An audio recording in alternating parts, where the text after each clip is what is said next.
عذب القصايد مع عبير الرياحين تضفي عليكم يا النفوس النبيلة بالليلة اللي كنا أفراح عيدين في حلة اللي يحتمون الدبيلة.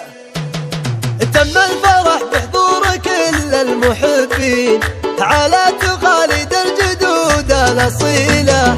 عذب القصايد مع عبير الرياحين تضفي عليكم يا النفوس النبيلة بالليلة اللي كنا أفراح عيدين في حلة اللي يحتمون الدبيلة.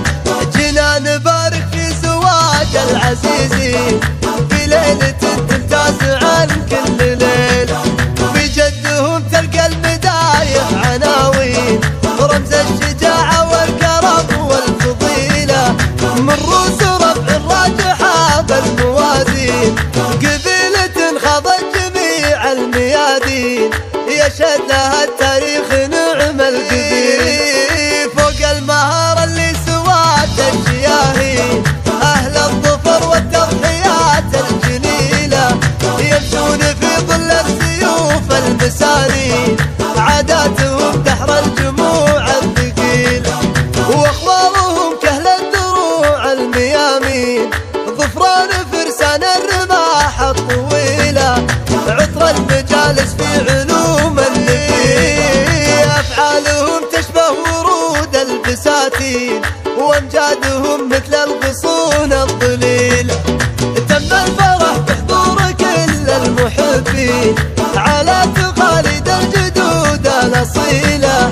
عذب القصايد مع عبير الرياحين تضفي عليكم يا النفوس النبيلة بالليلة اللي كنا أفراح عيدين في حلة اللي يحتمون الدبيلة.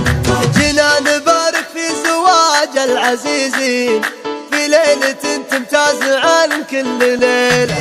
وفي جدهم تلقى المدايح عناوين رمز الشجاعة والكرم والفضيلة من رؤوس ربع الراجحة بالموازين قبيلة خاضت جميع الميادين يشهد لها التاريخ نعم القبيل. فوق المهارة اللي سوات الشياهين أهل الظفر والتضحيات الجليلة يمشون في ظل السيوف المسانين عاداتهم دحر الجموع الثقيلة وأخبارهم كهل الدروع الميامين ظفران فرسان الرماح الطويلة عطر المجالس في علوم النبيل. أفعالهم تشبه ورود البساتين وامجادهم مثل الغصون